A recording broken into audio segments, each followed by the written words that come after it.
श्री भगवान करुणा करके कह रहे, शुक्ल कृष्णे गति ह्रेते जगतः शाश्वते मते एकया यात्यनावृत्ति मन्यया वर्तते पुनः।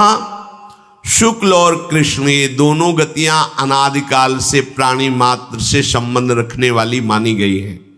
इसमें एक गति को जानने वाला जो उत्तरायण को और ब्रह्मलोक को प्राप्त होता है, यदि भगवत कृपा से ब्रह्मलोक में उसे वैराग्य हो जाए तो फिर वो मोक्ष का अधिकारी हो जाएगा, फिर लौटना नहीं पड़ेगा। और अगर वैराग्य वहां नहीं हुआ, वहां के भोग सुखप्रद लगे तो वहां से भी हटा दिया जाएगा, फिर जन्म होगा। इसलिए गोस्वामी जी बहुत सोच विचार के कह रहे, मेरे बनाए न बनेगी कोटि कल्प लो, चूक हो सकती है मेरे से, हे नाथ आप। ये बड़ा सरल मार्ग है, सहज मार्ग है, समर्पित मार्ग है। दूसरी गति जाने वाले को निश्चित उसमें चांस नहीं है। जो दक्षिणायन, कृष्ण पक्ष, सकाम और योगी, सकामता होती है, सिद्धि हो जाए, लोक में यश हो जाए, इसके तो मोक्ष का चांस ही नहीं। पहले वाले को चांस है, जो उत्तरायण से ब्रह्मलोक गया है, वैराग्य हो सकता है। यहां श्री कृष्ण शरणागत की अभी कोई गति की बात नहीं है, अभी केवल लगन लगी है ललित त्रिभंगी से प्यार करने की। तो ब्रह्मादिक के भोग सब विष सम लागता ही, नारायण ब्रजचंद की लगन लगी है जाए। लगन लगी तो ब्रह्मलोक तक के भोगों का वैराग्य हो गया। वो साधना करके जो प्राप्त करता उसे कृष्ण प्रेमी विष की तरह देखता, विष की तरह ब्रह्मलोक। इसीलिए ये मार्ग जल्दी पकड़ में नहीं आता। श्री कृष्ण प्रेम का मार्ग जल्दी हाथ में नहीं लगता, असीम कृपा होती है तब ये बात समझ में आती है। इसीलिए कह रहे बहुत बढ़िया भाग्य खुल गया। मान लीजिए सही मार्ग मिलना कठिन है, ऐसे फंसे। एक उपासक आए थे प्रश्न के हित धाम में ध्यान विषय का। तो हमने कहा आपका ध्येय क्या है? ध्यान का विषय तब वर्णन करें, आपका ध्येय क्या है? क्योंकि ध्याता, ध्यान और ध्येय, आपका ध्येय क्या है? तो उनका शून्य।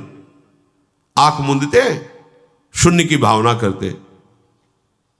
तो हमें लगता है इसकी भावना करने की जरूरत ही नहीं है, अंधकार अंधकार तो है, तो मान लो शून्य ही है। अरे ध्यान करो राधा नाम का तो तुम्हारा काम बन जाएगा। ध्यान करो श्री जी के गोरे चरणारविंद का। एक उपासक मिले, हम तुम्हारा क्या ध्येय है? तो उनका ज्योति, जैसे दीपक की लो ऐसे हम ध्यान। आंख मूंदने की जाए, इतनी बड़ी ज्योति स्वरूप तेजो राशि भगवान भुवन भास्कर चमक रहे, मिला लो आंख, इससे बड़ी ज्योति क्या है? अरे काहे को समय नष्ट कर रहे हो? अगर आपको ध्यान रखना है, ध्यान करना है, तो यत् पाद पद्म नख चंद्र मणि छटाया विस्फूर्जितम किमपि गोप वधु स्वदर्शी पूर्णानुराग रस सागर सार मूर्ति। पूर्ण अनुराग रस सागर की सार मूर्ति लाडली के गोरे चरणारविंद की नख चंद्र छटा का ध्यान करो। जिस छटा के प्रभाव से गोपी प्रेम की ध्वजा बन गई, वो तुम्हारे हृदय में प्रेम समुद्र उड़ेल देंगी। ध्यान का विषय यह है। सही मार्ग मिलना कठिन, पूरा जीवन व्यतीत हो जाता है, मार्ग ही नहीं मिलता तो लक्ष्य की तो बात जाने दो। एक यात्यनावृत्ति मन्य या वर्तते पुनः। शुक्ल मार्ग से उत्तरायण में साधन परायण साधक जो निष्काम भाव से किए, वो ब्रह्मलोक में पहुंच, और ब्रह्मलोक में उनके अंदर वासना अगर बची है तो जागृत हो जाती, वहां के भोग देख करके। वहां से वैराग्य हो तब मोक्ष पद का अधिकारी। ब्रह्मलोक में जाकर ब्रह्मा जी के साथ सुख भोगता हुआ फिर मुक्त हो जाएगा, यदि वासना नष्ट हो गई तो। वहां भी यदि लगा हुआ है, इसीलिए महापुरुषों ने खुल के कह दिया, आ ब्रह्म स्तंभ पर्यंतम सर्वम मायामयम जगत सत्यम सत्यम पुनः सत्यम हरे नामयम केवलम। जप नाम जप। पर आश्चर्य होता है, नाम में प्रीति नहीं हो सकती, और दुनिया का प्रपंच याद है, दुनिया के शास्त्र याद है, नाम में नहीं, नाम निष्ठा नहीं। वाणी खुलने के पहले निकलना चाहिए आराध्य देव का नाम, राधा राधा राधा। फिर बात करो, फिर बीच में बोलो राधा राधा, फिर विश्राम करो राधा, तुम्हारी बात बन गई। बार बार जन्म मरण के चक्र से जो युक्त रहते हैं अर्थात सकामता, वो भी योग है। ये उन विषयी पुरुषों की बात नहीं करते जो अधर्म के, वो उनके लिए तो दुर्गति है। ये सदगति की बात कर रहे हैं।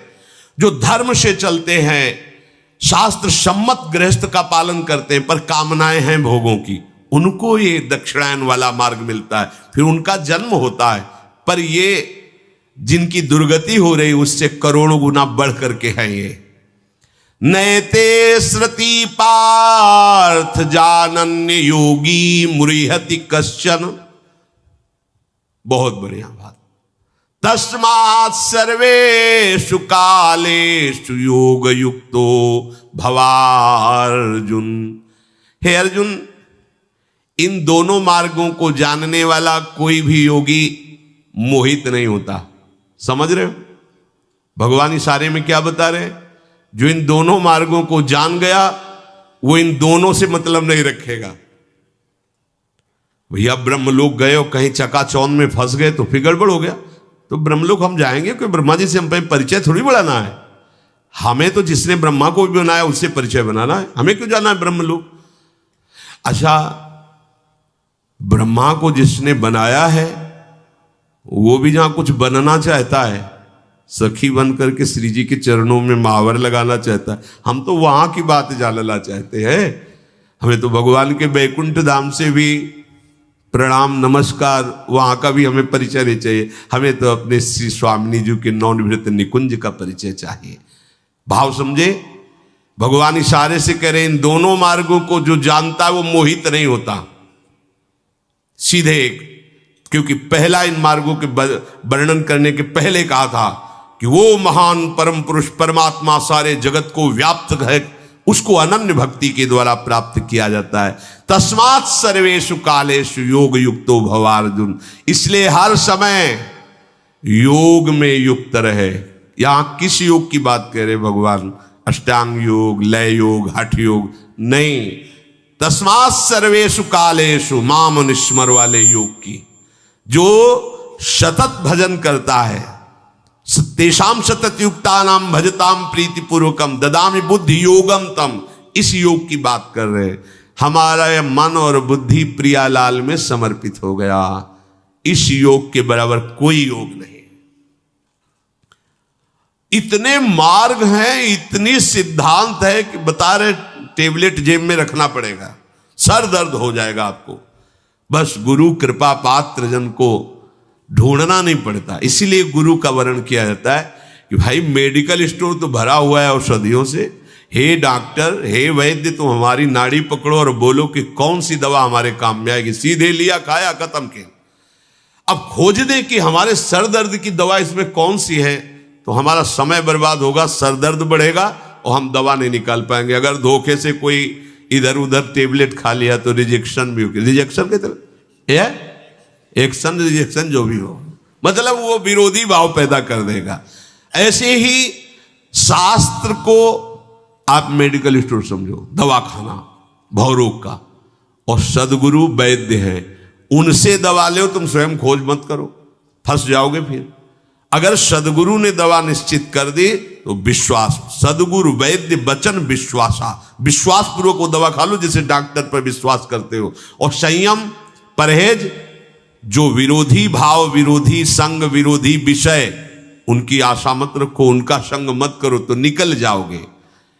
जिसका ऐसा दृढ़ निश्चय है कि केवल मुझे भगवत प्राप्ति करनी है, उसे कोई भी देश काल परिस्थिति कभी भी कहीं भी विचलित नहीं कर सकती। कोई भी घटना परिस्थिति के अधीन नहीं हो सकता, क्योंकि उसका लक्ष्य है भगवत प्राप्ति। तो भगवत प्राप्ति होती है भगवत सुमिरन से, निरंतर भजन से। बस इससे बड़ा कोई योग नहीं है। सहज में समझ लीजिए। वेदेषु यज्ञेषु तपः शुचैव दानेषु यत् पुण्य फलम प्रदिष्टम अत्येति तत्सर्वमिदं विदित्वा योगी परम स्थानमुपैति चाद्यम। जो मेरा निरंतर भजन करने वाले हैं, भगवान यहां योगी उन्हीं को, क्योंकि पीछे भगवान ने कहा था कि कर्मकांडियों से भी श्रेष्ठ योगी और ज्ञानियों से भी श्रेष्ठ योगी। तो योगी कौन? जो मुझे अनन्य भाव से भजते हैं वो सर्वश्रेष्ठ योगी है, जो ज्ञानियों से भी, कर्मकांडियों से, तपस्वियों से भी श्रेष्ठ हैं। तो यहां उसी योग का भगवान भाव कह रहे कि जो मेरे इन दोनों बताए हुए मार्गों को जानता वो मोहित नहीं होगा, वो हर समय योग में स्थित रहेगा। योग क्या? प्रभु का चिंतन, प्रभु से विमुख हो जाना ही ये हमारी दुर्गति का कारण हुआ है। हर समय कहीं भी हो, कैसे भी हो, जब आपके मुख से नाम निकलेगा और हृदय में प्रभु का आश्रय है, निश्चित परम गति होगी, इसमें कोई संशय नहीं है।